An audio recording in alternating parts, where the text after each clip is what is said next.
Regardez sa main. C'est une pathétique ivrogne qui tremble, une honte pour cette famille. Ma belle-sœur, Karen, a hurlé ces mots exacts au beau milieu de la fête pour les 70 ans de mon père. 50 invités fortunés du country club se sont complètement figés. À côté d'elle se tenait un inconnu en costume bon marché, un médecin spécialiste des addictions, qu'elle avait littéralement fait venir pour me tendre une embuscade publique. J'ai regardé mon propre frère, Daniel. Il s'est contenté de fixer ses chaussures. Il est resté d'un silence de mort, abandonnant sa propre chair et son propre sang au loup, juste pour plaire à sa femme. Cette trahison m'a fait plus mal que n'importe quelle balle que j'ai jamais reçue. Ma main droite tremblait violemment. Les glaçons dans mon verre d'eau s'entrechoquaient contre le cristal. Mais je suis un capitaine de frégate de la Navy. Je ne bats pas en retraite quand on me tend une embuscade. J'ai claqué mon verre sur la table, j'ai saisi la manche droite de ma robe en soie, et je l'ai déchirée jusqu'à l'épaule.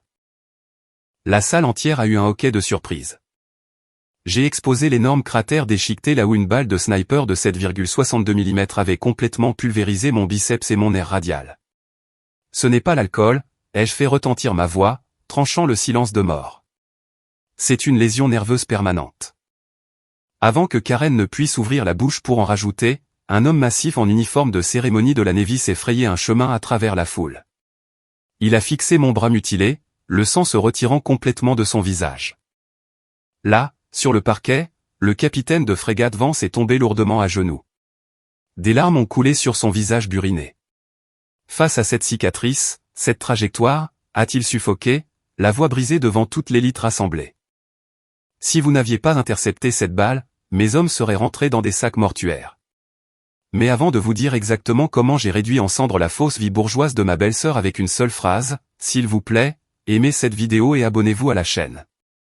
Vous ne voudrez pas manquer la destruction publique et absolue d'une parasite qui a tenté d'enterrer une vétérane de combat.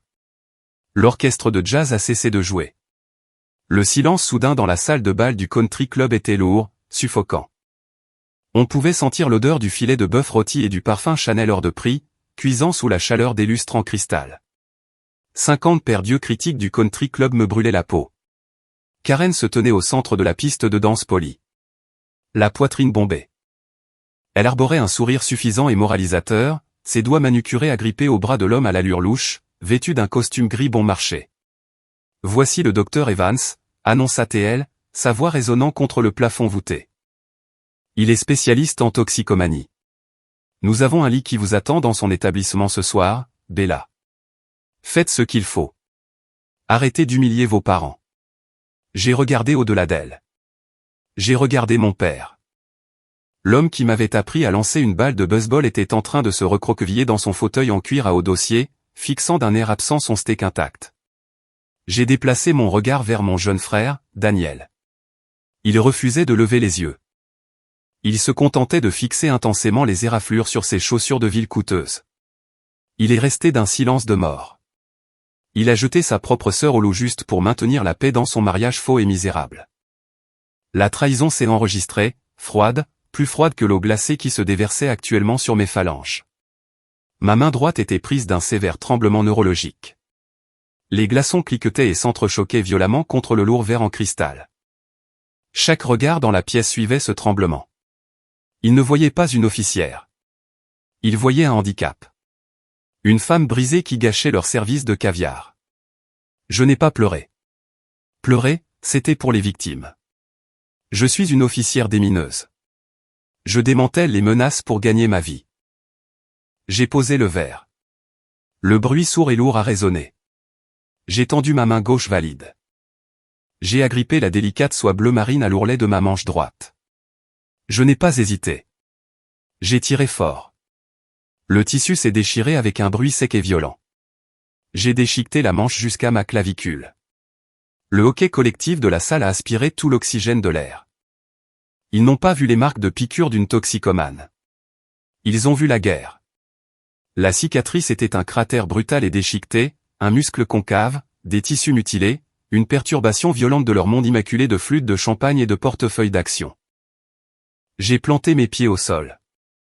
J'ai inspiré profondément. J'ai utilisé le ton exact que j'utilisais pour commander des marins sur un pont d'envol. Est-ce qu'on enseigne les bases de la neurologie dans la clinique de centre commercial d'où vous venez, docteur? Ma voix a tranché la pièce. L'homme au costume bon marché a tressailli. Il a fait un pas en arrière involontaire, les yeux rivés sur mon épaule. J'ai fixé mon regard sur Karen. Ce n'est pas un sevrage alcoolique. C'est un nerf radial sectionné. Il a été pulvérisé par une balle de sniper de 7,62 mm, le sourire suffisant de Karen s'est fissuré. La panique a vacillé derrière son mascara épais, mais son ego était trop immense pour battre en retraite devant ses amis du country club. Elle a ouvert la bouche, le cou rougissant, se préparant à en rajouter, à m'accuser d'inventer des histoires de guerre pour couvrir une dépendance à la vodka. Elle n'a jamais pu prononcer ces mots. Un homme massif a bousculé un serveur stupéfait qui tenait un plateau d'amuse-gueule. Il portait un uniforme de cérémonie impeccable de la Navy. C'était le capitaine de frégate Vance, un invité des partenaires commerciaux de mon père. Il a ignoré la foule. Il a complètement ignoré Karen. Ses yeux étaient rivés sur mon biceps mutilé. Le sang s'est complètement retiré de son visage dur et buriné. Il a fait 2 pas vers moi. Puis, là, au milieu de la piste de danse polie, ses jambes ont cédé. Ses genoux ont heurté le parquet avec un bruit sourd et écœurant. Il a couvert sa bouche de ses 2 mains massives et calleuses. Un commando marine aguerri, sanglotant ouvertement sous les lustres. Cette trajectoire, a-t-il suffoqué, sa voix brisée résonnant contre les murs. J'ai lu le rapport de mission. Vous avez sorti mon maître de la zone de tir. Si vous n'aviez pas intercepté cette balle, mes hommes seraient rentrés dans des sacs mortuaires. La mâchoire de Karen s'est décrochée. La salle entière a cessé de respirer. Le faux médecin avait l'air de vouloir s'enfoncer dans le plancher. J'ai baissé les yeux sur ma main qui tremblait violemment. Le tremblement était incessant. La glace de mon verre s'était stabilisée sur la table, mais le son de ce cristal cliquetant résonnait encore dans ma tête. C'était exactement le même son que ma main avait fait il y a 3 semaines. Il y a 3 semaines, à Thanksgiving, le jour exact où la femme de mon frère a décidé que mon agonie physique était un inconvénient social, et que l'argent que j'avais gagné au péril de ma vie était à elle. 3 semaines avant l'embuscade du country club, le jour de Thanksgiving, conduire vers le sud sur l'interstate 395 en sortant du Pentagone est un véritable cauchemar. Le trafic est à l'arrêt. Les feux de stop saignent en une traînée rouge sur l'asphalte humide. Le chauffage de ma berline de 10 ans est en panne, soufflant un air tiède et vicié sur mon visage. Au kilomètre 12, mon air radial lâche complètement. La douleur n'est pas une simple courbature. C'est un fil brûlant qui s'enroule autour de l'os de mon bras droit. Le muscle se raidit. Mon bras droit devient une encre morte et brûlante attachée à mon épaule. Je saisis le volant avec ma main gauche. Le cuir qui pèle s'enfonce dans ma paume. Mes jointures deviennent blanches. Chaque fois que je dois déplacer mon pied du frein à l'accélérateur, la vibration me transperce la colonne vertébrale. Maintenir le véhicule dans sa voie demande chaque once de ma volonté. Je me gare dans l'allée de mes parents en Virginie du Nord. Je me gare juste derrière le véhicule de Karen.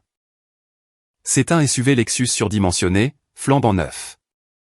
Les plaques d'immatriculation du concessionnaire sont encore vissées aux pare-chocs arrière. Les garnitures chromées brillent sous le ciel gris de novembre. Il occupe 2 places. Il sent la cire fraîche, le nettoyage de luxe et l'argent mal acquis. Je coupe le moteur. Je reste assise dans le silence froid de ma voiture pendant 1 minute entière. Je force ma respiration à ralentir. Inspirer, expirer. Je plaque mon bras droit inerte contre mes côtes pour arrêter le tremblement visible. Je pousse la lourde portière et je sors sur le béton. J'entre par la porte d'entrée. La maison sent la dinde rôtie, le beurre et les désodorisants synthétiques à la vanille. Je porte encore mon uniforme de travail de la Navy. Je viens de terminer un quart de travail marathon de 14 heures à faire des évaluations de menaces au cœur du Pentagone. Mes Rangers sont lourdes sur le parquet. La sueur sèche et froide contre mon col. Je sens le grain de l'épuisement derrière mes yeux. Karen m'attend dans le couloir. Elle tient un verre en cristal de cidre pétillant. Elle porte un pull en cachemire couleur crème qui coûte probablement plus cher que mon assurance auto mensuelle. De lourds bracelets en or cliquettent à son poignet. Elle me toise de haut en bas. Sa lèvre supérieure se retrousse en un rictus de dégoût pur et non filtré. « Tu as mis ça pour le dîner de Thanksgiving ?» demande-t-elle. Sa voix est forte. délibérément forte pour que toute la maison puisse entendre. Je ne lui réponds pas. Je regarde droit devant moi et je passe à côté d'elle. Elle me suit dans le salon, ses talons claquant agressivement sur le parquet. Je suppose que quand on est célibataire et qu'on vit dans un minuscule appartement, on n'a pas vraiment à se soucier des apparences ou d'un prêt immobilier, soupire-t-elle de façon dramatique, en faisant tourner le cidre dans son verre. Tu n'as aucune idée du stress que représente le fait d'être propriétaire, Bella. L'entretien constant nous épuise. Je me mords l'intérieur de la joue. Je serre les dents jusqu'à sentir le goût métallique et âpre du cuivre. Il y a 6 mois, mon jeune frère m'a appelé au milieu de la nuit. Il pleurait. Il a dit qu'il avait trouvé de la moisissure noire toxique dans leur cloison sèche. Il a juré que l'entrepreneur avait dit que la maison était un danger pour la santé. Il m'a supplié de l'aider. J'étais en poste à l'étranger, dans une zone de combat. Je lui ai viré 20 000 € de ma prime de risque. De l'argent gagné dans la poussière. De l'argent gagné en esquivant les tirs de mortier et en dormant en Kevlar. Je lui ai dit de réparer les murs. Je n'attendais rien en retour. Je voulais juste que mon frère soit en sécurité. Nous nous asseyons à la table de la salle à manger. Les assiettes en porcelaine sont parfaitement alignées. La nappe en lin est d'un blanc pur et aveuglant. Passe le vin, ordonne Karen. Elle ne demande pas. Elle pointe un doigt manucuré vers la lourde bouteille de vin rouge posée près de mon assiette. Mon cerveau enregistre l'ordre. Je tends ma main droite. J'agrippe le goulot de la bouteille. Je la soulève de 5 cm du bois poli. Puis le nerf sectionné à un raté. Pas d'avertissement, juste un spasme électrique violent et incontrôlable qui part de mon coude jusqu'à mon poignet. Mes doigts se crispent vers l'extérieur. Ma prise lâche complètement. La lourde bouteille est projetée en avant.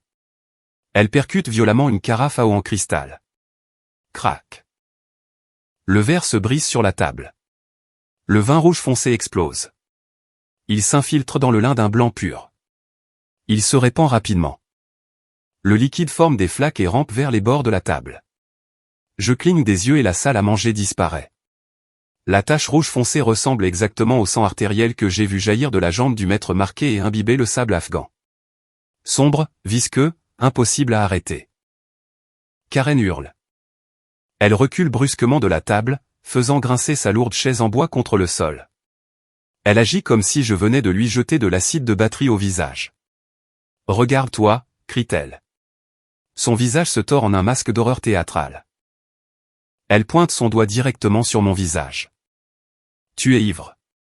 Il est 3 heures de l'après-midi et tu trembles comme une ivrogne. » La salle à manger tombe dans un silence de mort. Je regarde mon frère. Daniel fixe intensément son assiette de haricots verts. Il ne cligne pas des yeux. Il ne parle pas. Il ne dit pas un seul mot pour me défendre. Il regarde sa femme assassiner ma réputation devant nos parents et il choisit la lâcheté. Ma mère se lève doucement. Elle va à la cuisine et revient avec une pile de serviettes en papier. Elle commence à tamponner la tache rouge. Mon père se racle la gorge et regarde par la fenêtre l'herbe morte. Je suis assise là, portant l'uniforme de la marine des États-Unis. Ma main droite tremble violemment contre ma cuisse, et ma propre famille choisit de me traiter comme une junkie juste pour éviter de contrarier une tyran. Je ne m'excuse pas. Je regarde au-delà du visage hurlant de Karen. Je regarde droit dans la cuisine ouverte. Les lumières vives du plafond se reflètent sur la surface de l'îlot de cuisine. C'est du granit italien importé, flambant neuf, aux veines sombres. Les bords sont parfaitement biseautés. Ils brillent comme du verre sombre. À côté se trouve un énorme réfrigérateur commercial en acier inoxydable. Il n'y a jamais eu de moisissure noire toxique. Mes 20 000 € n'ont pas remplacé des cloisons sèches pourries. Ils n'ont pas protégé mon frère. Ils ont payé une rénovation de cuisine de luxe. L'argent que j'ai gagné au péril de ma vie a payé pour sa vanité. Le vin rouge goutte du bord de la table et heurte le parquet. Goutte après goutte. Je ne l'essuie pas. Je me contente de fixer la pierre froide et dure de ce comptoir en granit. Le vin rouge foncé goutte du bord de la table. Il éclabousse le parquet, mais je ne vois plus de vin. La couleur me ramène directement à la poussière de la province de Helmand. Le souvenir me frappe comme un coup physique. 48 degrés à l'ombre. L'air a le goût de gaz d'échappement, de plastique brûlé et de cuivre. Le bruit assourdissant et sismique d'une roquette RPG s'écrasant contre le mur du camp.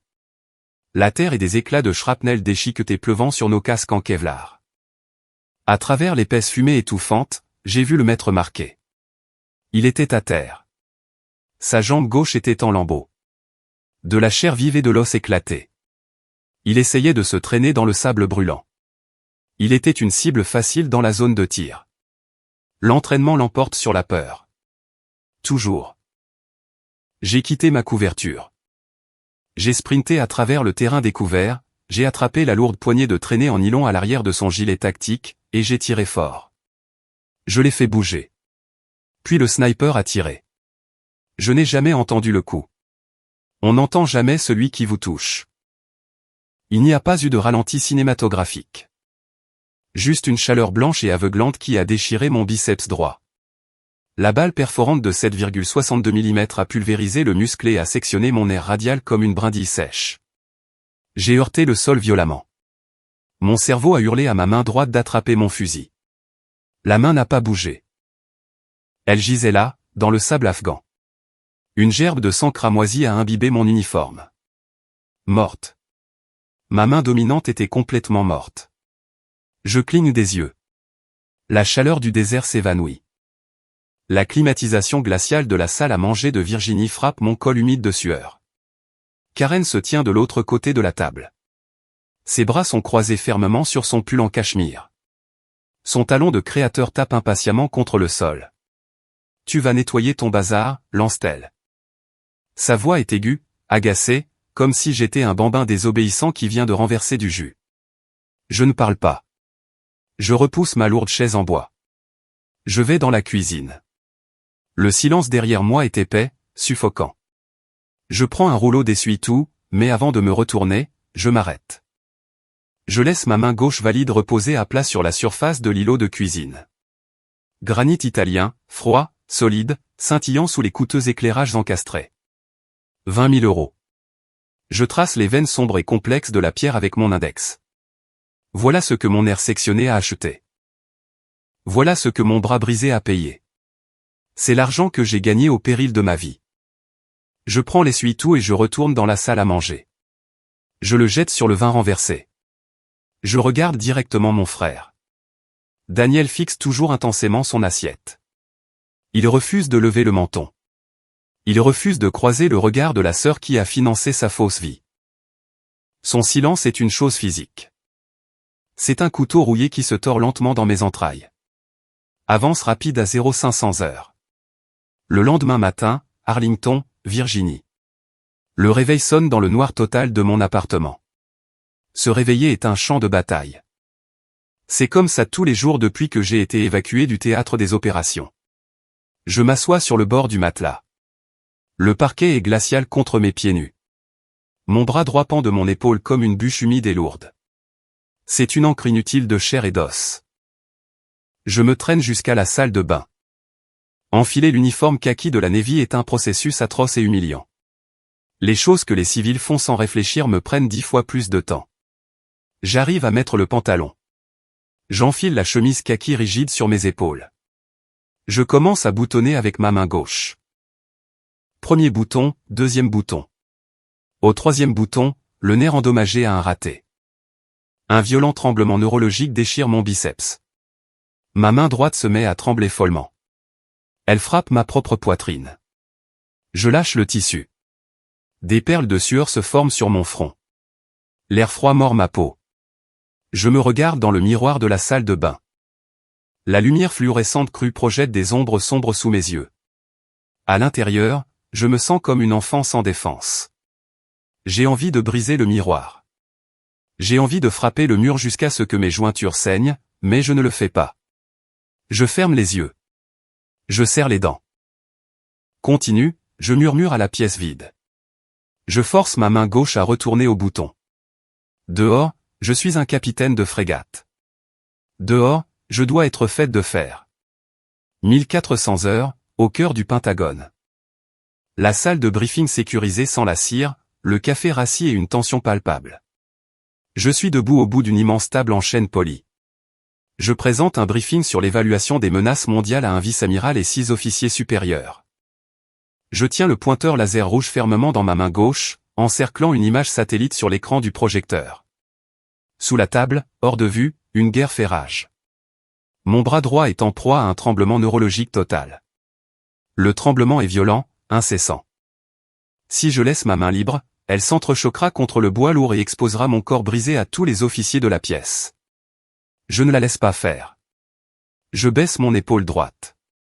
Je plaque mon coude brutalement contre mes côtes. J'utilise la force physique brute pour écraser mon propre bras contre mon torse. Je presse assez fort pour laisser un bleu profond et sombre sur mes côtes. Ça fait mal. Ça brûle comme l'enfer. Je l'ignore. Mon visage reste un masque de professionnalisme froid et imperturbable. Je ne bafouille pas. Je ne romps pas le contact visuel avec le vice-amiral. Survivre dans ce bâtiment signifie cacher la faiblesse. Montrez-leur une fissure dans l'armure et ils vous mettront sur la touche. Je termine le briefing. Je parcours les longs couloirs stériles jusqu'à mon bureau exigu. Je m'assois sur ma chaise de bureau bon marché. Je relâche enfin mon épaule et je laisse tomber mon bras droit. Il tremble violemment contre ma cuisse. Je suis épuisé, jusqu'à la moelle. Je tends ma bonne main vers mon thermos en acier de café noir. Avant que mes doigts ne touchent le métal, mon téléphone portable vibre contre le bureau en verre. L'écran s'allume. C'est un SMS de Karen. Un énorme bloc de texte. Je fixe l'écran lumineux dans le bureau silencieux. Le masque de survie que je porte pour l'armée est impeccable. Mais ma famille sait exactement où mon armure est brisée. L'ennemi change de tactique. Et le véritable assaut ne fait que commencer. Mon téléphone portable vibre contre le plateau en verre de mon bureau. Un bourdonnement mécanique et strident. Une fois, 2 fois, 3 fois. Le son tranche le ronronnement bas et incessant de la climatisation du Pentagone. Je tends ma main gauche valide et je prends l'appareil. L'écran éblouit sous les lumières fluorescentes crues. C'est un SMS de Karen. Pas un simple message, mais un énorme bloc de texte ininterrompu. Je lis la première ligne. Les muscles de ma mâchoire se crispent. Daniel et moi sommes profondément préoccupés par ton alcoolisme grandissant. Je lis la deuxième ligne. Mes ongles s'enfoncent durement dans le bord en plastique de la coque de mon téléphone. Ton comportement à Thanksgiving était erratique. Jeter du vin sur la table est dangereux. Nous avons trouvé une clinique de désintoxication discrète à Alexandria. S'il te plaît, enregistre-toi ce soir. N'embarrasse plus papa et maman. Je fixe les lettres lumineuses.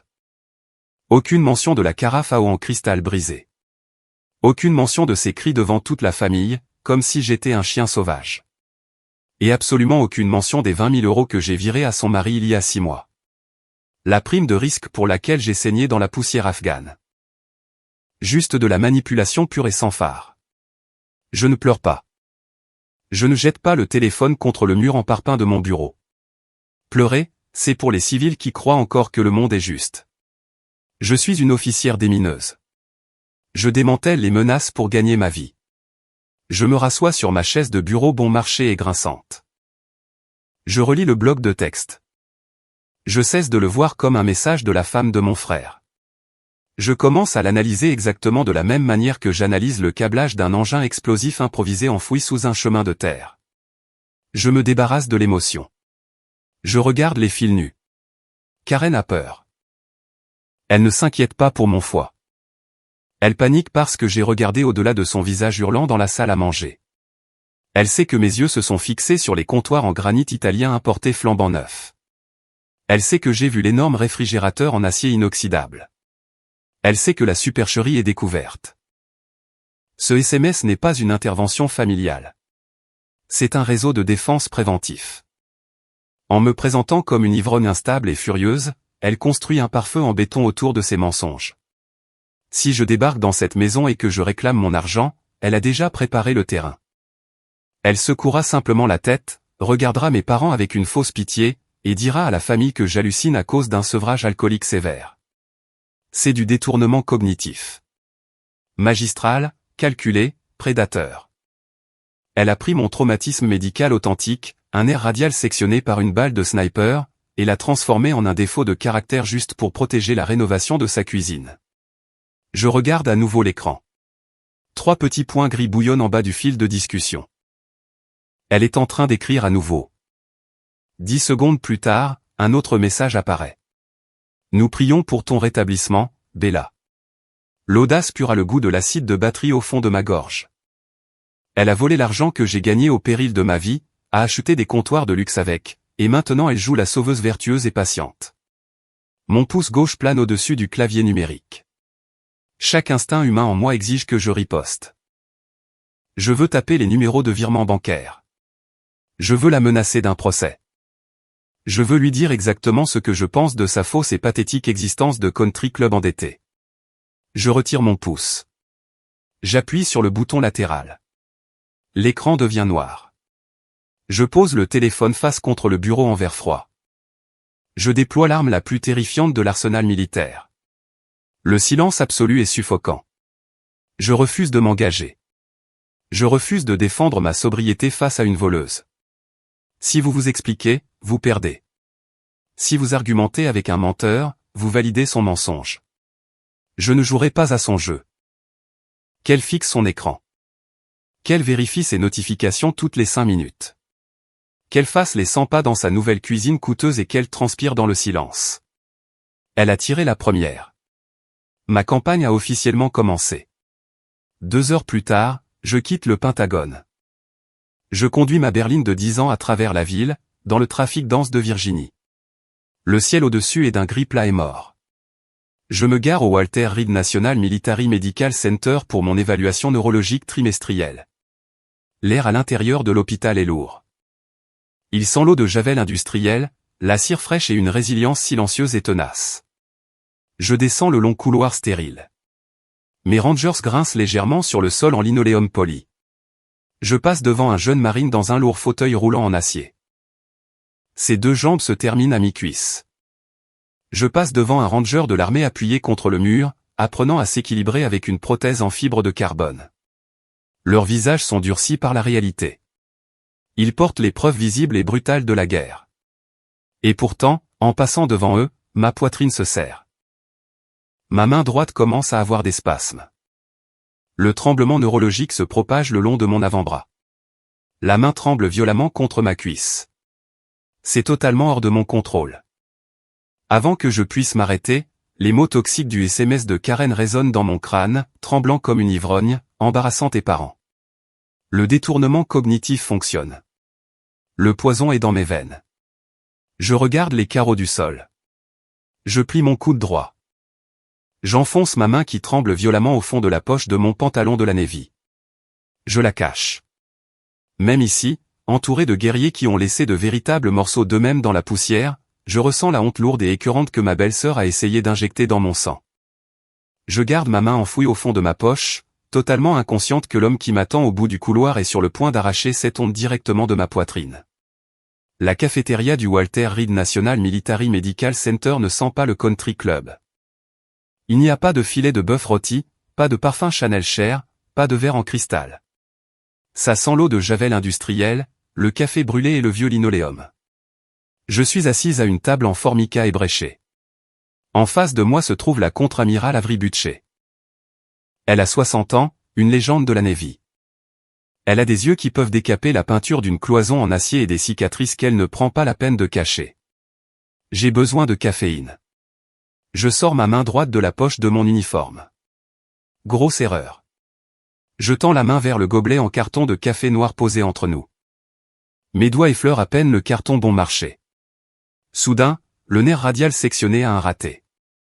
Cela se produit en une fraction de seconde. Une secousse violente et incontrôlable. Le gobelet se renverse. Du café noir brûlant se déverse par-dessus le bord.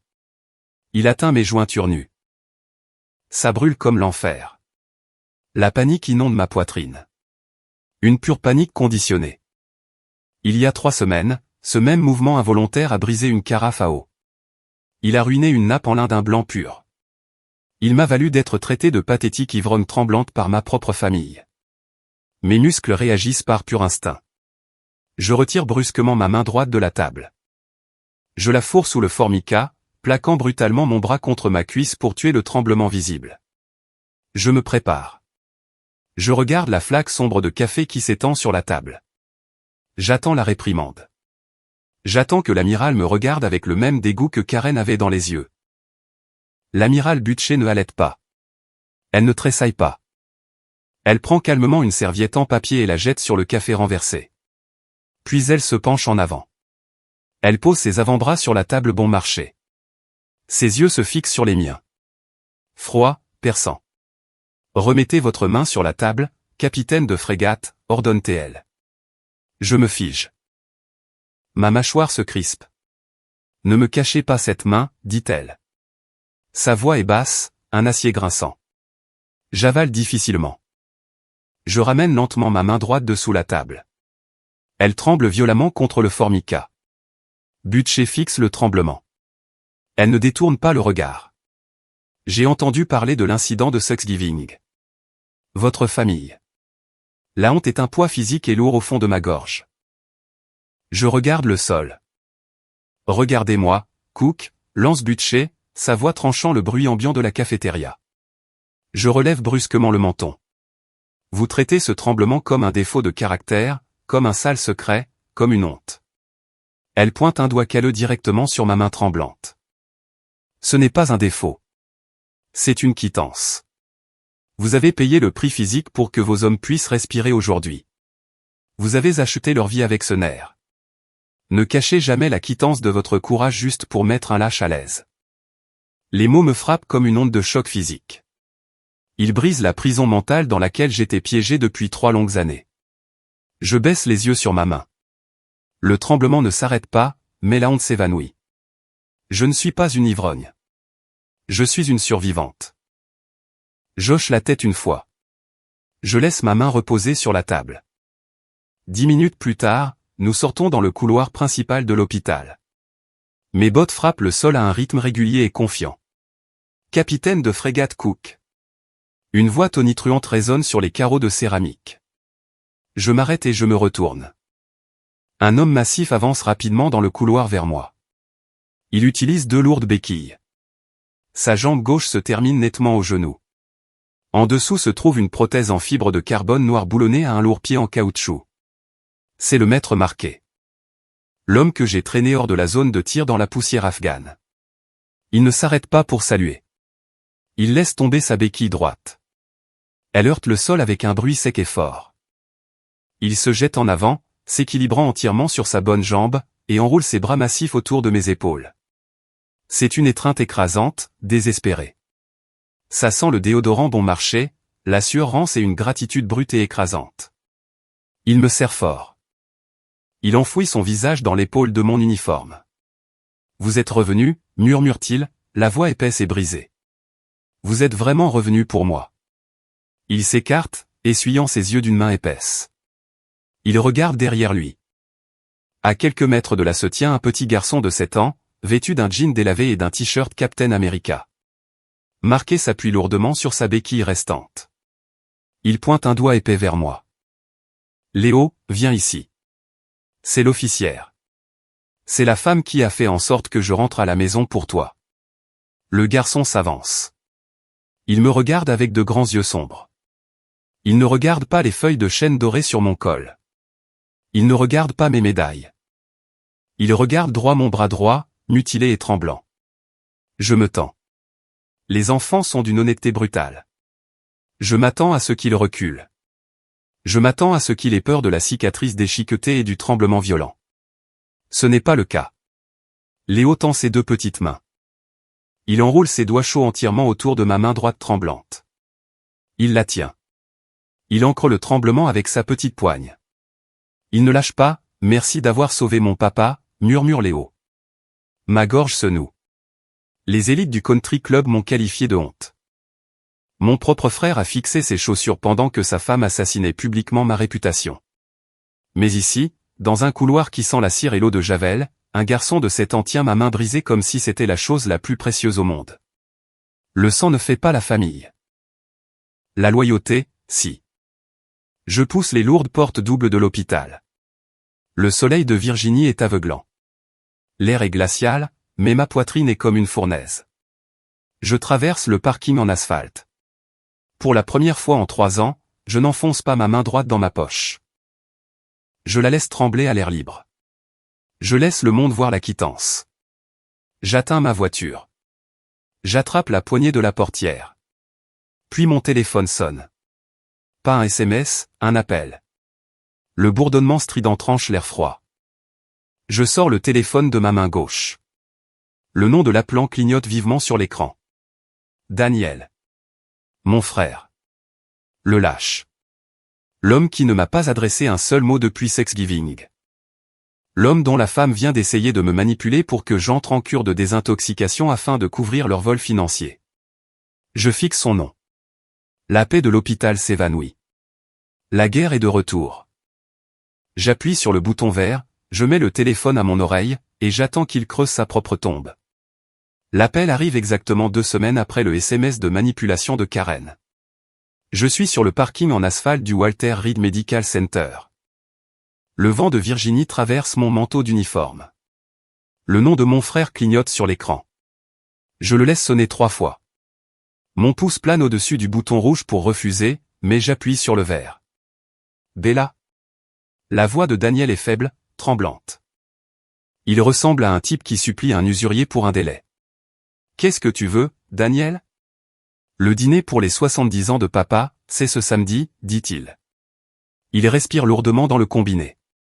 C'est au Oak Creek Country Club. Il veut vraiment que tu sois là. Nous tous. Je regarde le trottoir froid et gris. Je ne m'assiérai pas à une table avec ta femme. Pas après Thanksgiving. Pas après qu'elle m'ait accusé d'être une ivrogne pour couvrir l'argent que vous avez volé tous les deux. Elle a laissé tomber, dit-il rapidement. Trop rapidement. Je te jure, Bella, je lui ai parlé. Elle a laissé tomber toute cette histoire de désintox. Elle veut juste la paix pour papa. S'il te plaît, viens juste dîner. Pas de drame. Chaque instinct tactique en moi me crie de raccrocher. Une embuscade a toujours besoin d'un appât. L'ennemi utilise ce que vous aimez pour vous attirer dans la zone de tir. Mon frère lit un script. Je peux entendre le désespoir fabriqué dans sa gorge. Mais ensuite, je me souviens du petit garçon qui se cachait derrière mes jambes quand les orages secouaient notre maison d'enfance. Je me souviens du frère à qui j'ai viré 20 000 € depuis une zone de combat parce que je pensais qu'il était en danger. Contre tous les protocoles que j'ai appris en formation d'officier, la grande sœur en moi l'emporte sur le commandant militaire. 2 heures, je lui dis, et si elle commence quoi que ce soit, je m'en vais. Je raccroche. Je viens de marcher volontairement sur un champ de mines. Samedi soir, je suis dans la salle de bain de mon appartement d'Arlington. Le miroir reflète une femme de 38 ans aux yeux fatigués. J'ouvre mon placard. Mes doigts effleurent la rangée de chemisiers en soie à manches longues. Les vêtements modestes et lourds que je porte habituellement aux réunions de famille. L'armure que j'utilise pour cacher les dommages physiques aux yeux doux et suburbains de mes parents. Pas ce soir. Je vais au fond et je sors une robe de cocktail bleu marine sans manches. Je l'enfile. Je me tiens face au miroir et je regarde directement mon bras droit. La balle de sniper perforante de 7,62 mm n'a pas seulement laissé une cicatrice nette. Elle a emporté un énorme morceau de mon humanité. La peau est un cratère brutal et déchiqueté. Le biceps est concave et violemment tordu là où le muscle et le nerf radial ont été pulvérisés en une brume rouge. C'est laid. C'est dur. C'est réel. Normalement, j'aurais pris le châle en pashmina couleur crème posé au pied de mon lit. Je l'aurais drapé sur mes épaules pour épargner aux invités du country club le malaise de regarder une vétérane de guerre mutilée pendant qu'ils mangent leur cocktail de crevettes importées. Je regarde le châle en soie plié. Puis je regarde mon bras. La voix de l'amiral Butcher grince comme une machinerie lourde dans ma tête. Ne cache jamais la quittance. J'éteins la lumière de la chambre. Je laisse le châle sur le lit. Le Oak Creek Country Club sent le vieil argent, la cire fraîche et une arrogance suprême. Je franchis les lourdes portes doubles en chêne. Des lustres en cristal projettent une lumière chaude et coûteuse sur la salle de bal. Un quatuor de jazz joue une mélodie douce et basse dans un coin. Des serveurs en veste blanche impeccables glissent sur le parquet, portant des plateaux en argent de champagne et de caviar. Je garde ma posture parfaitement droite. Je laisse mon bras droit nu et balafré pendre à mon côté. Je surprends quelques invités riches en train de regarder le cratère sur ma peau. Dès que je croise leur regard, ils détournent rapidement les yeux, sirotant leur boisson nerveusement. Mes parents me repèrent. Ils se précipitent. Mon père sourit largement, me tapant sur la bonne épaule. Ma mère a l'air soulagée, elle m'embrasse sur la joue. Puis Daniel s'approche. Il sent le scotch haut de gamme et une lourde anxiété. Il ne me regarde pas dans les yeux, mais il s'avance et m'enlace rapidement et fermement.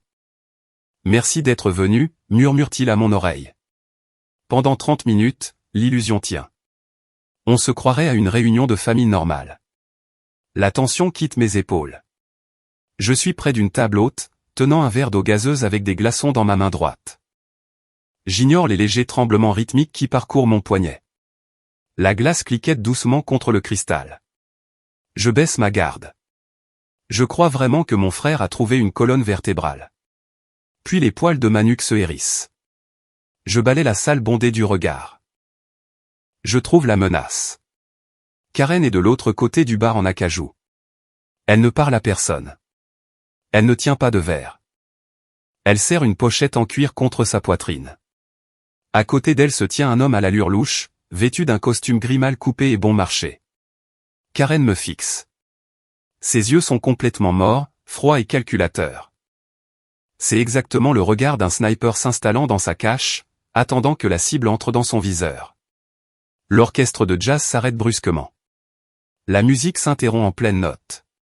Le silence frappe la salle comme une onde de choc physique. 50 invités riches arrêtent de parler. Les rires meurent dans leur gorge. Les têtes se tournent. Karen s'avance au centre de la piste de danse polie. Elle tient une lourde cuillère en argent dans sa main droite. Elle la tape sèchement contre un verre de vin en cristal. Cling, cling, cling. Le son métallique et aigu est assourdissant. Mon estomac plonge dans un trou noir. Le piège n'est pas seulement posé. Il est en train de se refermer sur mon cou. Karen sourit. C'est un sourire prédateur terrifiant. Elle fait un geste vers moi avec sa main vide. L'homme en costume gris sort de l'ombre du bar, se déplaçant à ses côtés. Je regarde Daniel. Il baisse les yeux vers ses chaussures coûteuses. Il se fond dans la foule, s'éloignant de moi. Il savait. Il m'a attiré ici. Il a servi sa sœur sur un plateau d'argent pour se sauver. Karen prend une profonde inspiration. Elle bombe le torse, se nourrissant de l'attention totale de l'élite. Elle pointe son doigt manucuré droit sur ma main droite tremblante, celle qui tient l'eau glacée. Elle ouvre la bouche et elle crie les mots qui font voler mon monde en éclats. Regardez sa main. C'est une pathétique ivrogne qui tremble, une honte pour cette famille. Le bruit sourd des genoux du capitaine de frégate Vance heurtant le parquet résonne dans la salle de bal. Puis un silence de mort absolu. L'orchestre de jazz est figé. 50 invités fortunés du country club retiennent leur souffle. Le capitaine de frégate Vance, un commando marine aguerri, pleure ouvertement sur la piste de danse polie. Ses larges épaules tremblent. Il fixe le cratère déchiqueté sur mon bras droit exposé, revivant le moment exact dans la poussière afghane où cette balle de sniper a acheté la vie de ses hommes. L'homme au costume gris bon marché, le faux spécialiste en toxicomanie que Karen a fait venir pour m'exécuter publiquement, recule lentement d'un pas, puis d'un autre. Il regarde ma manche en soie déchirée. Il regarde le commando en larmes. Il réalise qu'il vient de tomber dans un piège de diffamation contre une officière militaire décorée. Il se retourne et se glisse par la porte latérale. Je ne regarde pas le docteur. Je regarde Karen. Tout le sang quitte son visage. Son sourire suffisant de country club a disparu. Sa peau est crayeuse. Le lourd et coûteux collier de perles autour de son cou ressemble soudain à une chaîne qui l'entraîne au fond de l'océan. Je contourne le capitaine de frégate Vance. Je me déplace lentement, délibérément. Mes yeux se fixent sur Karen avec la précision létale d'une frappe de drone. Je n'élève pas la voix. Crier, c'est pour les gens qui ont perdu le contrôle. Je baisse ma voix d'une octave entière. Je parle avec un calme glacial et terrifiant qui porte jusqu'au fond de la salle silencieuse. Tu as fait venir un médecin ici pour me soigner, Karen. Je fais un autre pas en avant. Elle se recroqueville contre le bar en acajou. Je m'approche assez près pour sentir l'odeur aigre de la sueur de panique percée à travers son parfum Chanel coûteux. Parlons de ce qui a vraiment besoin d'être réparé, dis-je doucement. Parlons de la pourriture à l'intérieur de ta maison. Je lui tourne le dos. Je fais face à la foule d'élite. Ma main droite est toujours prise d'un violent tremblement neurologique, mais ma voix tranche l'air vicié comme une lame de rasoir. Il y a 6 mois, mon jeune frère m'a appelé en pleurant au milieu de la nuit, j'annonce. Il m'a dit que sa maison était infestée de moisissures noires toxiques. Il a dit que c'était un danger pour la santé. J'étais en poste à l'étranger dans une zone de combat. Je lui ai viré 20 000 € de ma prime de risque de combat. L'argent que j'ai gagné au péril de ma vie. La foule halète. Je me retourne vivement vers Karen. Je pointe ma main droite, mutilée et tremblante, directement sur son visage. Et qu'as-tu fait? Ma voix claque comme un fouet. Tu n'as réparé aucune moisissure. Tu as acheté des comptoirs en granit italien importés. Tu as acheté le SUV Lexus surdimensionné garé dehors. Tu as acheté les perles que tu portes à ton cou en ce moment même. Tu as volé l'argent que j'ai gagné au péril de ma vie pour financer ton style de vie. Luxueux. Karen ouvre la bouche. Sa mâchoire s'agite, mais aucun son n'en sort. Et quand tu as réalisé que j'avais vu la nouvelle cuisine, je continue, m'avançant directement dans son espace personnel. Tu as paniqué. Tu as essayé de me faire passer pour une ivrogne tremblante devant toute cette salle. Tu as utilisé ma lésion nerveuse permanente comme une arme pour que personne ne me croie quand je réclamerai mon argent. Le silence dans la pièce est suffocant. On peut entendre la glace fondre dans les verres en cristal. Mon père sort de la foule. Son visage est pâle. La peau autour de sa bouche est tendue. Il a l'air malade. Il me contourne et va directement vers mon frère. Daniel, murmure mon père. Sa voix tremble. Est-ce que c'est vrai? As-tu pris la prime de risque de ta sœur pour une rénovation de cuisine? Je regarde mon frère. C'est le moment. Le test final. Le moment où il peut enfin se lever, être un homme, et prendre ses responsabilités. Daniel regarde mon père, puis il me regarde. Il ouvre la bouche. Rien ne sort. Il baisse le menton. Il regarde ses chaussures en cuir coûteuses. Il refuse de croiser mon regard. Son silence lâche et le verdict final est indéniable de sa culpabilité. Je ressens un étrange froid glacial dans ma poitrine. Le dernier fil effiloché de la loyauté fraternelle se brise. Ça ne fait plus mal. C'est juste vide.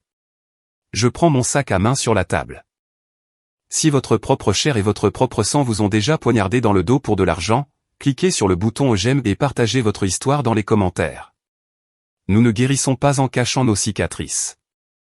Nous guérissons en exposant les personnes qui les ont causées. Je n'attends pas d'excuses. Je n'en veux pas. Je regarde mes parents. Je regarde le frère qui m'a vendu.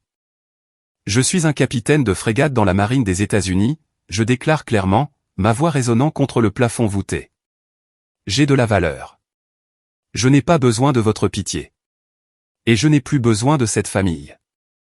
Je leur tourne le dos. Je ne regarde pas par-dessus mon épaule. Je me dirige vers la sortie. La foule de 50 invités riches se divise en deux. Ils s'écartent pour moi comme la mer Rouge, retirant leurs manteaux et robes coûteux de mon chemin.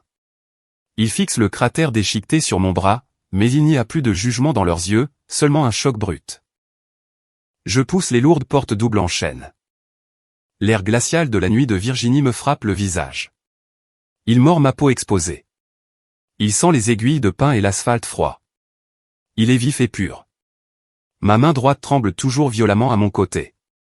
La lésion nerveuse est permanente. La guerre physique ne finira jamais. Mais alors que je traverse le parking sombre vers ma voiture, je prends une profonde inspiration. Ma poitrine est légère comme l'air. Je suis enfin libre. Le lendemain de l'embuscade du country club, je me réveille dans mon appartement d'Arlington. Le tribut physique de l'adrénaline est lourd.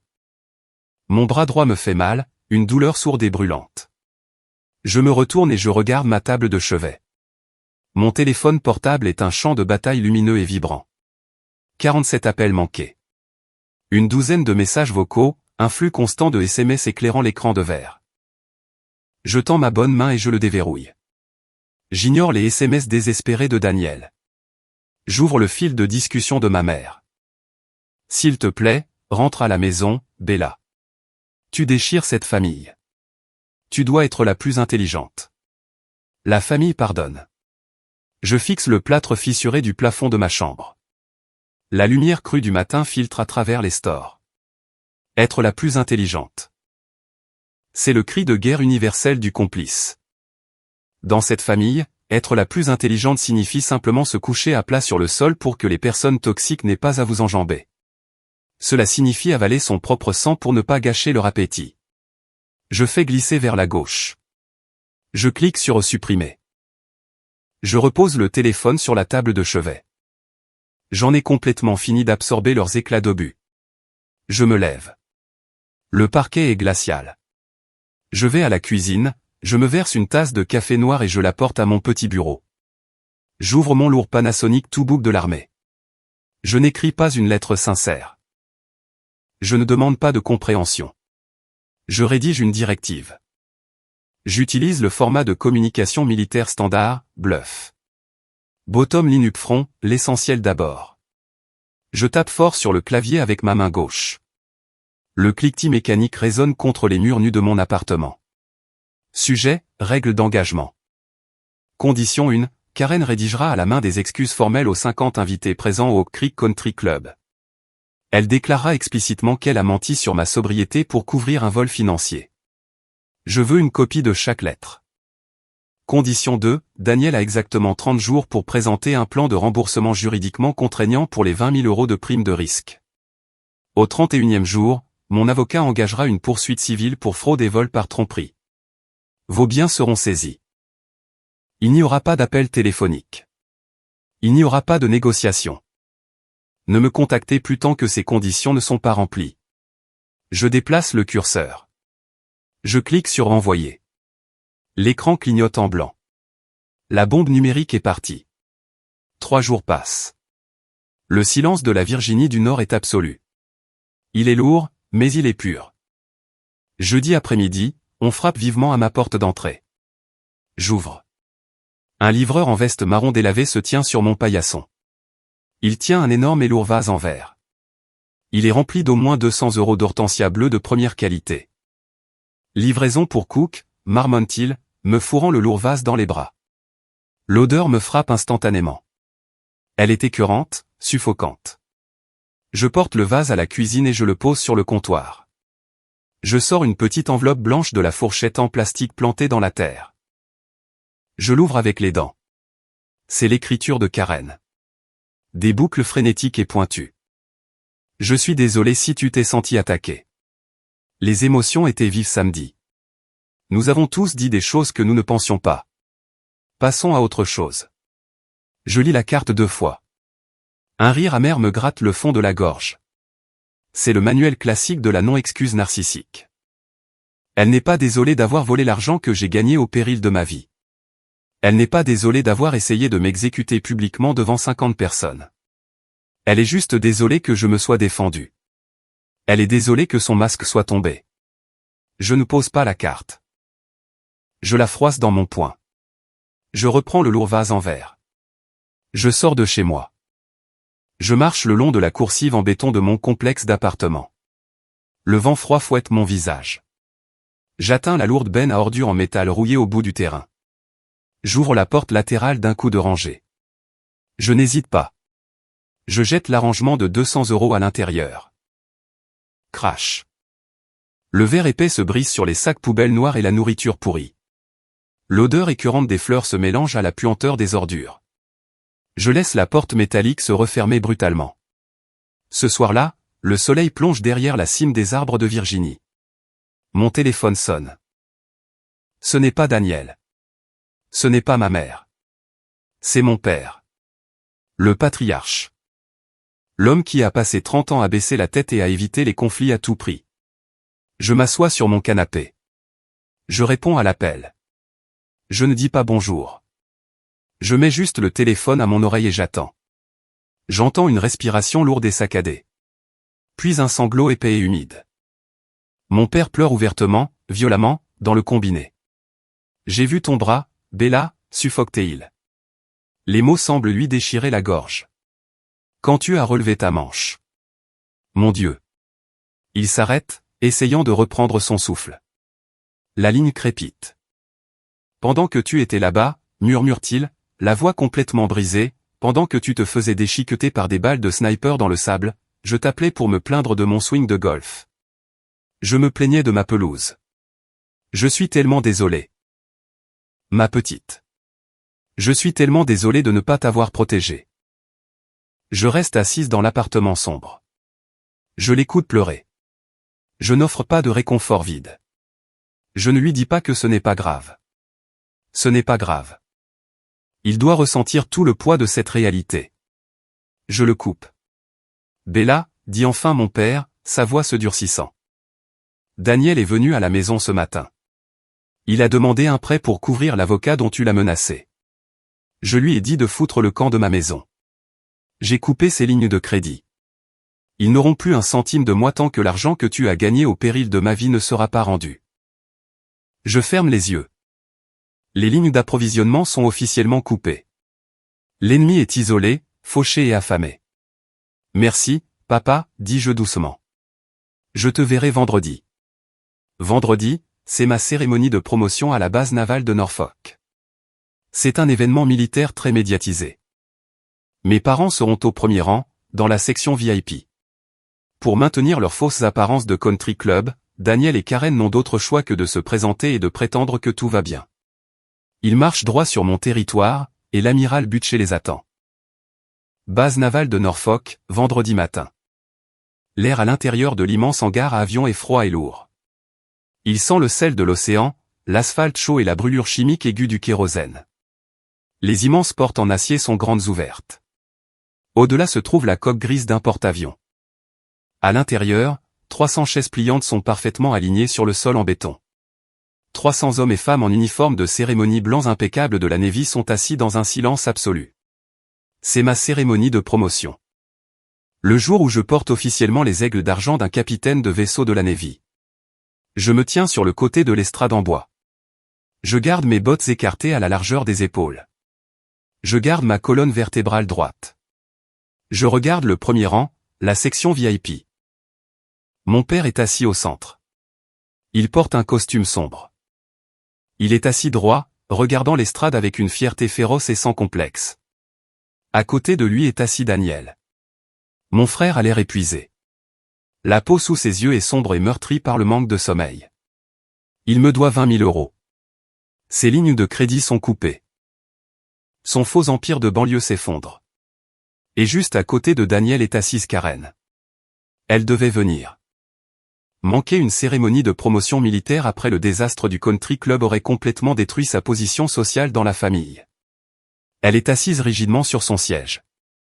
Elle porte un tailleur Chanel rose pâle. Elle a probablement passé 3 heures à se préparer, essayant désespérément de donner l'impression qu'elle a sa place ici. Ce n'est pas le cas. Elle a l'air terrifiée.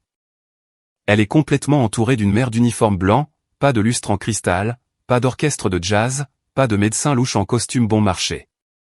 Il n'y a pas de manipulation dans cette pièce.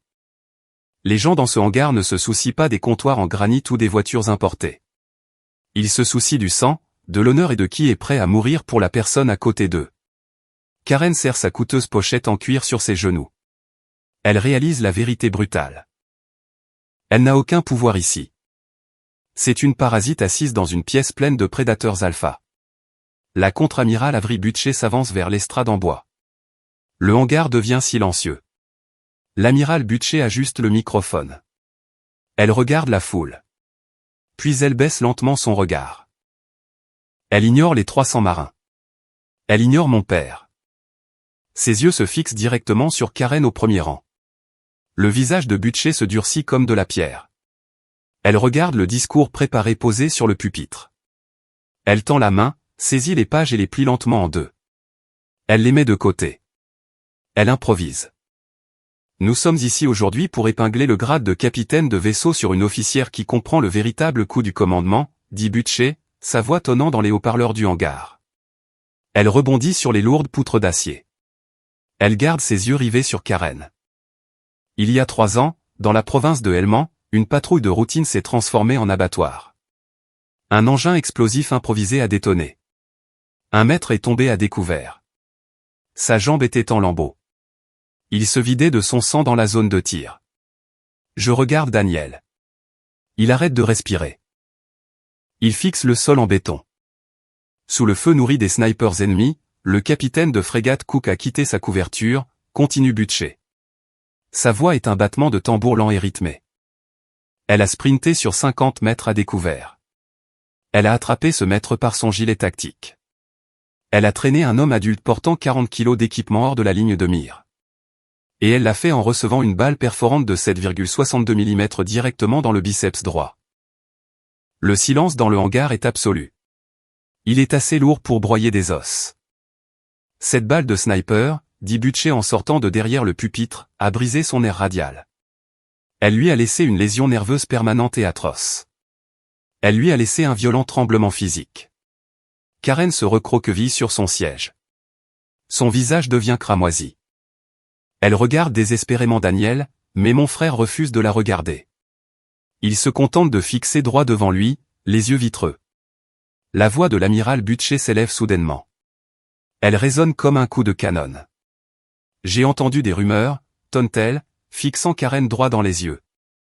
J'ai entendu des rumeurs dans les cercles civils selon lesquels la main tremblante du capitaine Cook est un signe de faiblesse, que c'est quelque chose de cassé, quelque chose dont il faut avoir honte. Karen déglutit difficilement. Son tailleur Chanel rose ressemble soudain à une camisole de force. Laissez-moi être absolument clair, martèle Butcher, ses mots tranchant l'air. Ce tremblement n'est pas une faiblesse. Ce n'est pas un défaut. Ce tremblement est la preuve physique et indéniable d'une bravoure absolue. C'est la quittance qu'elle a payée pour qu'un autre fils de l'Amérique puisse rentrer chez lui. Le hangar éclate. Ça ne commence pas par des applaudissements polis. Ça commence par un rugissement. Un homme massif sort de l'ombre près de l'aile d'un chasseur garé.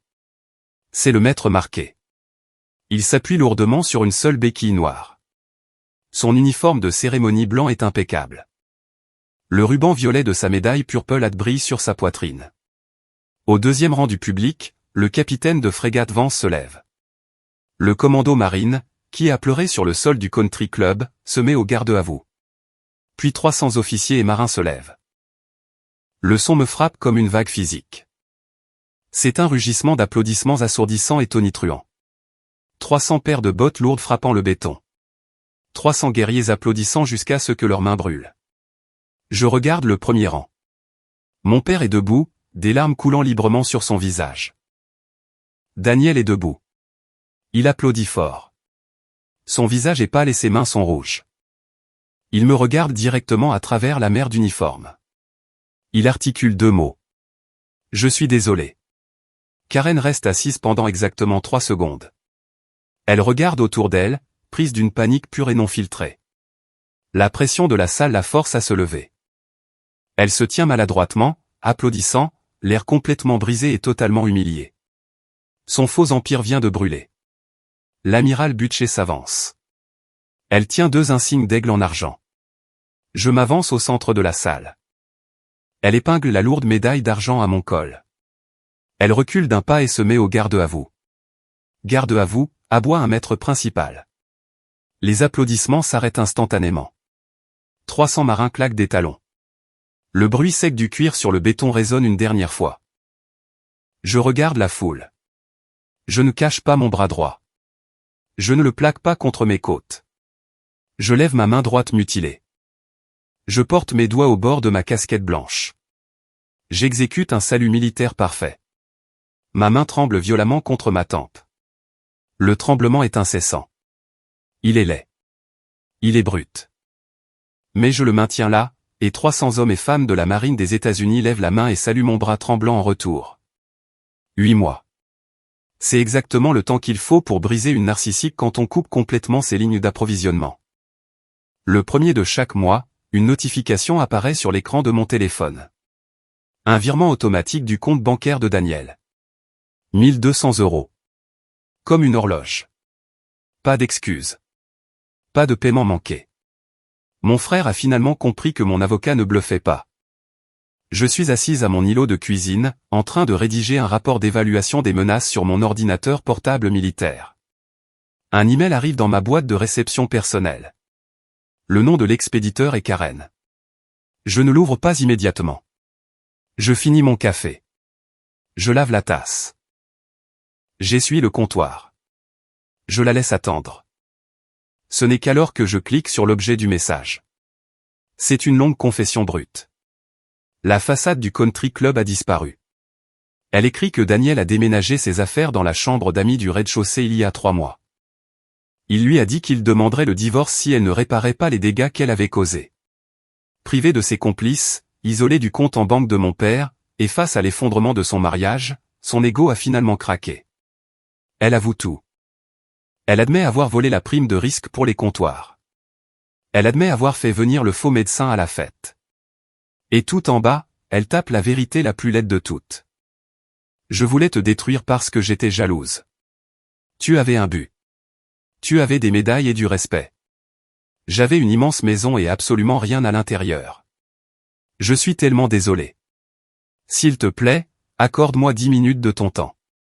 Je fixe l'écran lumineux. Je ne me sens pas vengé. Je me sens juste fatigué. J'accepte de la rencontrer dans un restaurant local d'Alexandria, un terrain neutre. Je franchis la porte vitrée. L'endroit sent les grains de café brûlés, le vieux gras de bacon et l'asphalte humide. Je repère Karen dans une banquette d'angle. L'armure de créateur a complètement disparu. Pas de tailleur Chanel, pas de lourd collier de perles, pas de brushing parfait. Elle porte un simple pull en laine gris. Ses cheveux sont attachés en un chignon désordonné. La peau sous ses yeux est bouffie et rouge. Elle a l'air épuisée. Elle ressemble à une civile qui vient de survivre à sa première attaque au mortier. Je me glisse dans la banquette en vinyle en face d'elle. Je pose mes mains sur la table, les deux. Ma main droite tremble légèrement contre le stratifié rayé. Je ne la cache pas. Elle regarde ma main et ses yeux se remplissent instantanément de larmes. De vraies larmes, pas les larmes théâtrales et manipulatrices qu'elle a utilisées à Thanksgiving. Ce sont les larmes laides et lourdes de la défaite totale. Je suis tellement désolé, Bella, murmure-t-elle, la voix brisée. Elle prend une serviette en papier bon marché et la presse contre ses yeux. J'ai pris ton argent. J'ai menti à tes parents. J'ai essayé de t'humilier. C'était mal. J'étais mauvaise. Je fais signe à la serveuse. Je commande un café noir. J'attends que la tasse arrive avant de parler. Je prends une lente gorgée. Le café est amer et brûlant. Je pose la lourde tasse en céramique. Je la regarde. Je ne ressens plus de colère. La rage froide et glaciale qui m'a porté pendant les 8 derniers mois a disparu. Je ne vois qu'une femme brisée et peu sûre d'elle. J'accepte tes excuses, Karen, dis-je. Ma voix est plate, égale. Le soulagement envahit son visage. Elle laisse tomber ses épaules, expirant un énorme souffle tremblant. Elle tend la main sur la table, essayant d'attraper ma main gauche. Je retire brusquement ma main. Je lève la paume. Stop. Son sourire vacille. Le soulagement s'évanouit. Ne te méprends pas, je lui dis, ma voix prenant un ton de commandement dur et impitoyable. J'accepte tes excuses parce que je refuse de porter le poids de te haïr plus longtemps. Ce bras mort est déjà assez lourd. Je ne vais pas traîner tes ordures avec moi non plus. Elle déglutit difficilement, me fixant. La confiance est un miroir, Karen, dis-je en me penchant en avant. Tu ne l'as pas seulement rayé. Tu as pris un marteau en acier et tu l'as réduit en poussière.